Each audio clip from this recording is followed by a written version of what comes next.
Hello, my name is Dominique, and I'm going to be taking you along with me to learn all about the Mexican culture and their nonverbal communication skills and cues. So, a lot of us think that we're ready to travel to Mexico if we know a little about the language, but that's actually not what would make us most successful. I believe that what would make us most successful when traveling to Mexico is to know and pick up on their nonverbal communication cues, because only about 7% of our communication comes from verbal communication. That means that the other 93 is in fact nonverbal. So there are certain nonverbal communication that are universal, things like a smile or a laugh, but there are definitely nonverbal communication that is non-universal, and that we really need to know the difference in order to be successful when visiting their country. So, don't worry, I'm here to help you and guide you through this journey of learning all about the Mexican culture and the do's and don'ts and all the different dimensions of nonverbal communication. So, the first one that we're going to take a glimpse at today is chronemics. This is a study of the place of time in conversation.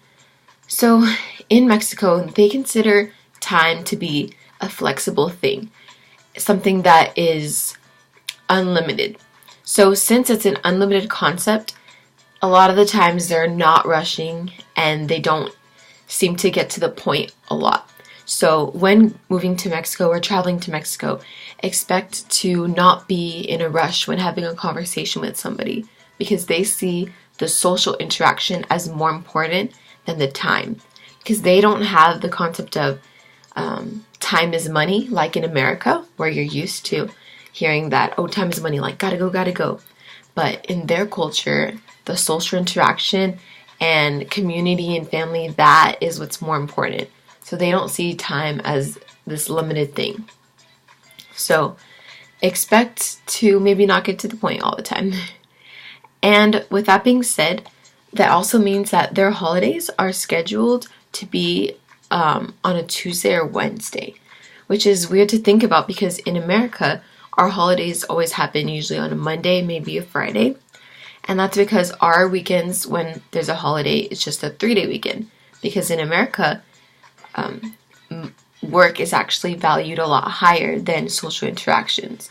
Whereas in Mexico, since social gatherings are very important, they actually do them on a Tuesday or Wednesday, so their 3-day weekend would actually become a 5-day weekend, and they would get more time to spend with their family. So, tip for that section, don't plan a tight schedule when doing business in Mexico, and do take your time and be patient. The next dimension we're going to learn about is proxemics. This is referring to how far away from people or objects we place ourselves. So, in the Mexican culture, trust and respect are big things. And since they're so family-oriented, they tend to be very close and have a low proximity. Like, they're just there in your bubble, and it's totally normal for them to invade your personal space. So be aware that people are likely going to automatically shake your hand or even automatically give you a hug on your first time meeting them. And also even a kiss on the cheek, that's something totally normal and totally acceptable in this culture, which is very different from the American culture, which is mostly handshakes only. But yeah, they're very open and very family oriented. So that's why they tend to be in your personal space. So another thing that deals with proximity is in Mexico, as a couple, the man is supposed to stand on the side of the girl that is closest to the road. And this is because they want the girl to be protected from water or dirt or anything that could come from the road. And if the man were to be walking on the other side of her, it would show that anyone can have her and he's not protecting her and that's not his job. So that's an important aspect of proximity in that aspect. So do walk on the side closest to the road if you're with your girlfriend or wife. And another dimension we're going to speak is about haptics. So haptics refers to the amount of touch we need, tolerate, receive, or initiate. So just as I was talking about earlier, get ready to be shown some physical touch, because in the Mexican culture, they would fully embrace a stranger, and it's not uncommon for that to happen. So they often see strangers as family, so that's why they're likely to go ahead and give them a hug and go ahead and give them a kiss on the cheek, things like that. So the other aspect that I'm going to talk about is kinesics. This is referring to the human movement and gestures. So some things that you should know that are acceptable and non-acceptable hand movements and gestures in the Mexican culture is that it is considered rude to stand with your hands in your pockets. And in America, it's something very often that happens because, our hands are cold, or we don't know where to put our hands, they're just awkwardly there. So in the Mexican culture, make sure that you don't put your hands in your pocket, because it shows the signs of discomfort. It shows that you kind of don't want to be there and you're a little uncomfortable with them. And another don't is to not stand with your hands on your hips, because in America this is something so naturally that we do. We just stand there with our hands on our hips and we don't mean anything of it. But in the Mexican culture, when you go and visit Mexico, just know that standing with your hands on your hips is going to show that you're angry or aggressive or in a bad mood, and that's not the kind of signals that you want to be sending.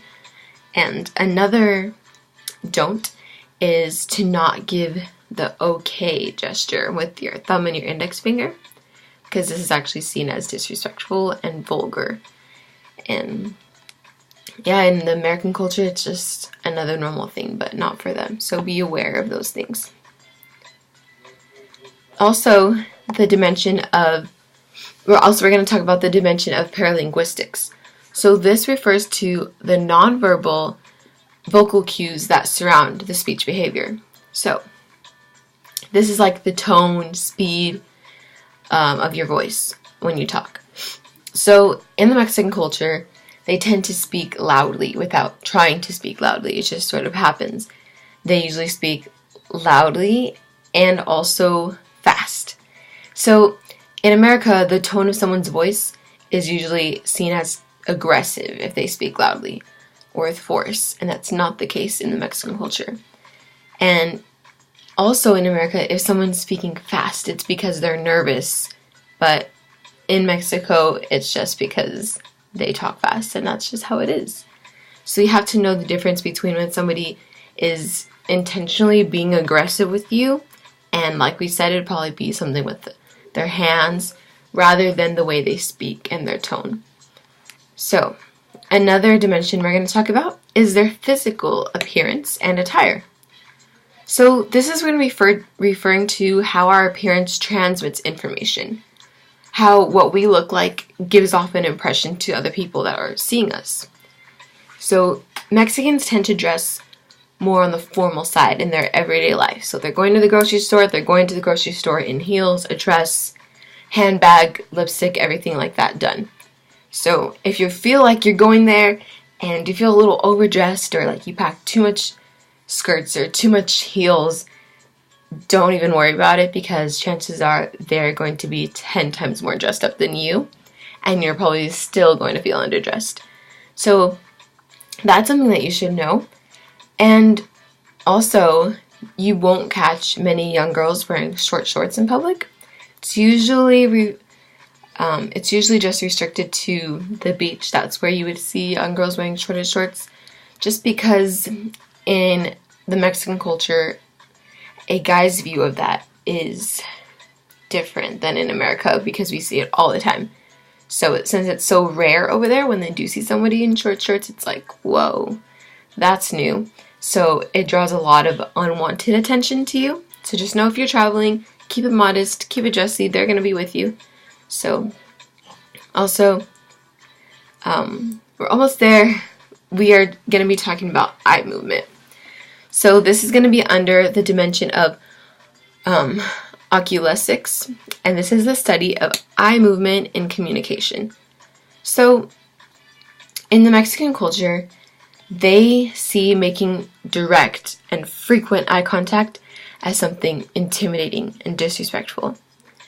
But in the American culture, when you have eye contact, it's usually like, oh, I'm listening to you, and you know that I'm listening to you, and you have my full attention.